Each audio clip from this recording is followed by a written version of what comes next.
We all know that without a doubt there's been some bad teams in NBA history. But really all it takes is one superstar player to turn things around. And this video shows how true that really is. Because we have 10 players that joined a team without too many other changes to it and single-handedly turned things around for them. Any star can put up big numbers or fill the stat sheet, but it takes a special kind of player to lead a team to the amount of success that these 10 players did. And it's also important to note that we're looking at players who instantly turned a team around the very next season after they joined it, not maybe 2 or 3 years down the line. And a name that everyone might be expecting on this list that's not gonna be here is LeBron James. He's made all of his teams better, but the Cavs tanked to get him in 2003, so even though they finished with an 18-game improvement, we don't know how much that really says. Then when they joined the Heat, they added Chris Bosh and reinvented almost the entire roster, and then the same thing happened when he joined the Cavs in 2014. So now that that's out of the way, let's get started with number 10, Moses Malone. Moses was a star in high school, and he was so good that the ABA offered him a contract in 1974, making him one of the first ever players to play pro basketball straight out of high school. He played great in the ABA and eventually moved to the NBA and played for the Houston Rockets. On the Rockets, he had a great start, but it was in his third season where he gained 15 pounds of muscle in the offseason, which helped him become an elite center. From there on out on the Rockets, he'd win 2 MVPs, be a 5-time All-Star, make the All-NBA first team 4 times, and lead the league in rebounds 3 times. But after the 1982 season, the 76ers offered Malone a 6-year, $13 million offer sheet that the Rockets didn't want to match because they thought it was too much money. So the reigning MVP joined the 76ers. And unlike a lot of teams on this list, the 76ers weren't a bad team the season before their new player joined, because they had a roster of guys like Maurice Cheeks, Andrew Toney, and Julius Erving. So that Philly team had just finished with the second best record in the league and played the Lakers in the NBA Finals.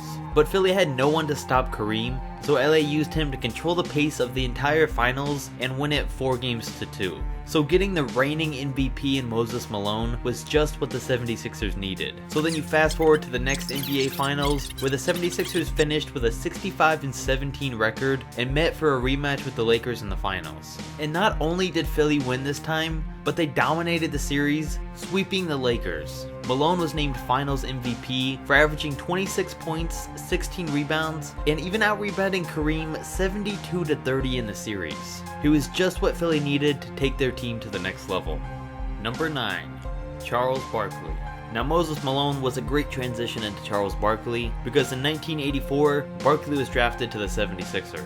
The team of Moses, Dr. J, and Mo Cheeks that had just won the NBA championship a year earlier. So in Barkley's first couple of years, Malone took him under his wing and developed him into a star. But then when Malone was traded and Dr. J retired, Charles Barkley became the 76ers' new franchise player. From then on out, during his time in Philly, he'd finish second in MVP voting, make either the All-NBA first or second team 7 times, and be a 6-time All-Star. But when they constantly couldn't get a team together that could take him into the playoffs, he demanded a trade. So they traded him to the Phoenix Suns before the 92 and 93 season.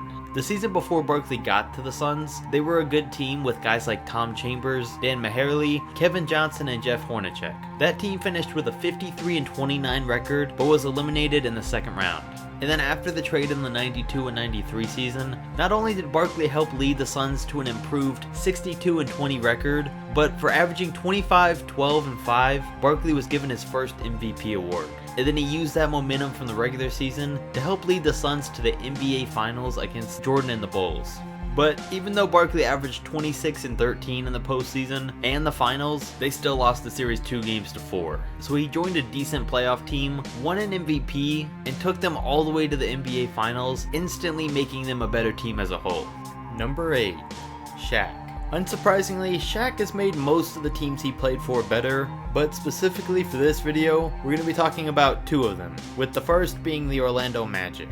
Shaq was a monster ever since high school. By the time he was in the 9th grade, he was 6'6", and then when he got to the 11th grade, he was 6'10". So in his junior season, he led his team to a 32-1 record, and then an undefeated season, going 36-0 as a senior. In those 2 years, he averaged 32 points, 22 rebounds, and 8 blocks a game, and then dominated just as much in college. And then in Shaq's last season at LSU, the Orlando Magic had just had one of their worst seasons ever, finishing 21-61 for the year.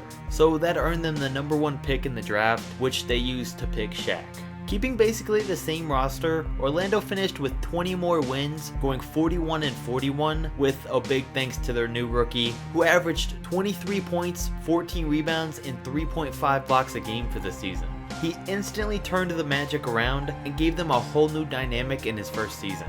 And then the second team that Shaq improved wasn't the Lakers, it was the Miami Heat. The man definitely did eventually make the Lakers better, but in his first season in LA, he sat out 30 games because of injuries, and they finished with nearly the same record as they did the year before. So since we're looking at teams that he instantly made better, we're looking at the Heat. The season before he was traded there, Miami finished with a record of 42-40, making it to the second round of the playoffs. But when the opportunity came up to get Shaq, Miami restructured their team and jumped on it. And it was worth it because the next season, they finished with a 59-23 record, where Shaq averaged 22 points, 10 rebounds, and 2 blocks a game, barely losing out on the MVP award to Steve Nash, who's gonna be mentioned later on. But that MVP award really could have gone either way, because Shaq transformed that Heat team and helped them to 17 better wins. Number 7. Kareem Abdul-Jabbar.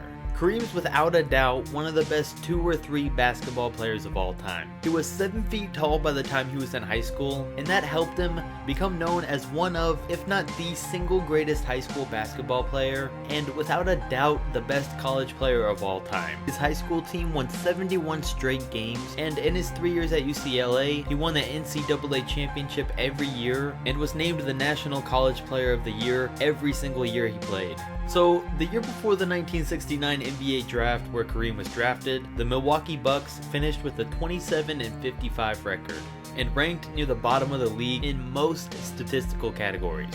So they landed the first overall pick, which they used to pick Kareem, and he was instantly a star in the NBA. In his rookie season, he finished second in the league in scoring with 29 points a game, third in rebounding with 14 a game, and won Rookie of the Year. But not only did he play good, he made his team better. After his rookie season, the Bucks finished towards the top of the league in most team statistics, and finished with a 56-26 record, and made it into the second round of the playoffs. That's a 29 game improvement, all thanks to Kareem. Number 6, Magic Johnson. And now Kareem leads us perfectly into Magic Johnson, because we all know the type of player Magic Johnson was. He was a 6'9" point guard that in high school averaged 29 points and 17 rebounds a game one season. And then in college he averaged 17, 7, and 7 for Michigan State, and beat Larry Bird for an NCAA championship in the most watched college basketball game ever.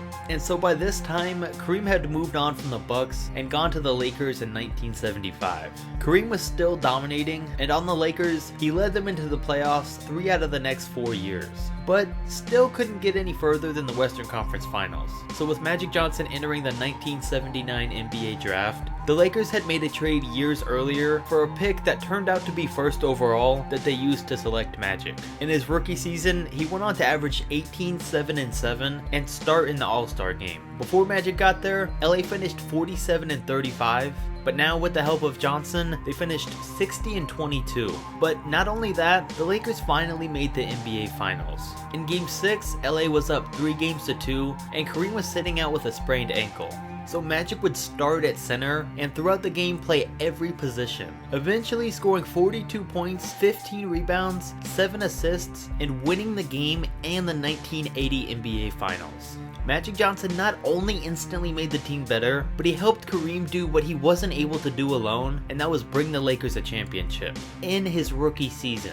Number 5.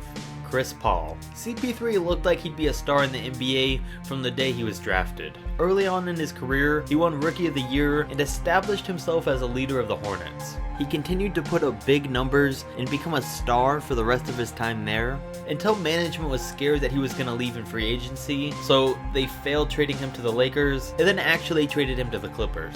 In the 2 seasons leading up to drafting Blake Griffin in 2009, they finished with a 23-win season and a 19-win season, which gave them the first overall pick to draft him, and then right away Clippers fans were excited because he looked like he had huge potential. And then in his official rookie season, they still finished with only a 30-52 record. So the next season, when the Clippers got lucky and made the Chris Paul trade and signed a couple of veterans, CP3 made an instant impact on that team, creating Lob City and being the first ever Clippers player to make the All-NBA first team. His first season there was a lockout season, but they still finished with 10 more wins in 16 less games than the previous year, and he led that team into the second round of the playoffs. It was great, but it wasn't even just about how many wins they got or how far they got into the playoffs that year. It was about the buzz that he brought to that team that they hadn't had in years and the hope that he gave them for the future. Number 4. Bill Russell and Wilt Chamberlain. Starting first with Russell, early on in middle school and high school, Bill Russell couldn't figure out the basic fundamentals of the game of basketball. But luckily, he had a growth spurt, and that combined with his great defense helped him become a solid player, and he even led his high school to back-to-back state championships. And after he finally found a college that accepted his race and his bad fundamentals in USF, he went on to lead them to back-to-back NCAA championships. Before the 1956 NBA draft, the Celtics had a solid team that had just finished with the second best record in the league. They desperately wanted Bill Russell, so they traded 2 of their star players to the St. Louis Hawks for the second overall pick that they used to pick him. And Russell had a great season for the Celtics. The season before he got there, they were eliminated in the second round of the playoffs, but with the addition of Russell, they not only made the NBA Finals, but they beat the St. Louis Hawks, who traded away the pick that they used to get Bill Russell, and he won them an NBA championship in his first season, instantly turning that team from a great team to a future NBA dynasty. And then there was Wilt Chamberlain, who at first, for a long time, chose not to play basketball, but eventually when he was 6 foot tall at 10 years old, and then 6'11" in the 9th grade, he decided to play. He broke a countless amount of records and averaged 37 points a game for his high school career. And then when Wilt actually got to college, even though he never won a championship, he dominated just as much. And then, the year before he was drafted by the Warriors, they missed the playoffs when they finished with a record of 32-40. But after Wilt Chamberlain got there, he had one of the best rookie seasons of all time, winning the Rookie of the Year award, the league MVP, the All-Star Game MVP, broke the league record for points in a season in only 56 games, and averaged 37 points and 27 rebounds a game. All of this led to the Warriors winning 17 more games and making it to the Eastern Division Finals that year. Every team Wilt touched, he turned into a contender. But the Warriors were the team that he had the biggest impact on in his first season there. Number 3. Steve Nash. Steve Nash played great in college, but he did go to a small school, so when he was drafted by the Phoenix Suns, the Suns fans booed him because they didn't know who he was. As a young player, he didn't play much there, and eventually got traded to the Mavericks in 1998, and they finally actually gave him a chance. So with the help of Dirk Nowitzki, the Mavs slowly developed into a playoff team, but then in 2004, when Steve became a free agent, the Mavs offered him a 4-year, $36 million deal, but the Suns offered him a 6-year, $63 million contract that Mark Cuban refused to match. So he returned to the Suns for the 2004 and 5 season. But the season just before that, in 2003 and 4, the team was made up of Stephon Marbury, Penny Hardaway, Sean Marion, and young guys like Joe Johnson, Leandro Barbosa, and Amari Stoudemire. Stoudemire missed 30 games that season, and after a slow start, the Suns traded away Hardaway and Marbury about halfway into the season, leaving them without a quality starting point guard. So they went on to finish that year with a 29-53 record. But in the offseason, they signed Quentin Richardson and Steve Nash, so the next season, the Phoenix Suns finished with a league-best 62-20 record. That's a 33-game turnaround. Steve Nash averaged 15 points and 11.5 assists a game, and he made the entire team better, leading to himself, Amari Stoudemire, and Sean Marion being all-stars that year. So this helped Steve Nash win his first MVP award. And Phoenix not only had a great regular season, but they made it to the Western Conference Finals against the Spurs, making this one of the biggest turnarounds in NBA history, all thanks to Nash. Number 2. Jason Kidd. The 1992 and 93 Mavericks team were one of the worst teams in NBA history. Their starting point guard, Fat Lever, missed the entire season with a knee injury, and their newly drafted rookie, Jim Jackson, that they got with the 4th overall pick, sat out most of the season with a contract dispute, leading to the Mavericks having a 4-57 record through the first 61 games, and eventually finishing 11-71. Even though Jim Jackson and their next newly drafted rookie, Jamal Mashburn, played the next season, season, it was even worse. At one point in the season, they had a 20-game losing streak, a 16-game losing streak, and a 17-game losing streak, and eventually finished 13-69, which then gave them the second overall pick in the 1994 NBA draft, which they used to pick Jason Kidd, who was coming off of a great college run. So in his rookie season, Kidd led the league in triple-doubles, won co-rookie of the year, and with the help of Jackson and Mashburn, finished 23 games better than the season before he got there. But that wasn't the only time Kidd turned a team around, because when he was traded to the Suns in his third season, they finished his first full season there with 16 more wins than the year before. And neither of those are even the most that Jason Kidd helped a team, because that was in 2001 when he was traded to the New Jersey Nets. In the 2000 season, the team was built around rookies Kenyon Martin and Steven Jackson, and guys like Stephon Marbury and Keith Van Horn. And that team finished with a 26-56 record. But the next season, they traded Marbury for Jason Kidd and drafted the GOAT. So then, the Nets finished the 2001-2 season with a 52-30 record thanks to Jason Kidd, and it was the best record in the Eastern Conference and the best record in Nets history. So Kidd was voted to the All-NBA first team and finished second in MVP voting that season, with a lot of people saying that he should have won it. But not only did he lead that team to a great regular season, but he led them all the way into the NBA Finals. They ended up getting swept by the Lakers, but with that big of a turnaround, that's still definitely a winning season. Jason Kidd was a true leader, and every team he touched instantly got better. Number 1. Elgin Baylor. Baylor's one of the all-time NBA greats, and he was great even in high school, but he had trouble keeping up with it. In his sophomore and junior seasons, he averaged 18 and 27 points a game before dropping out to work at a furniture store. But then a year later, he re-entered high school and averaged 36 points a game as a senior. He had enough skill to play college basketball at any school he wanted, but he didn't have the grades to get into any of them. Until he was finally given a chance at the College of Idaho, and he played there for 2 years before eventually moving to Seattle University. And in his 2 years there, he led Seattle to an NCAA championship game, which they lost. But it was okay for him because he got them there averaging 30 points and 20 rebounds a game. And while he was putting up those kinds of numbers in college, the Minneapolis Lakers, the team that came before the Los Angeles Lakers, had just come off of one of their worst seasons ever, because their star George Mikan had just retired a couple of years ago. So in 1957 and 58, they were seriously struggling on and off the court. They finished with a 19-53 record, which landed them the first overall pick, Elgin Baylor, in the 1958 NBA draft. And the Lakers owner back then said in an interview that if Elgin hadn't joined the team, then he would have been out of business and the Lakers would have been bankrupt.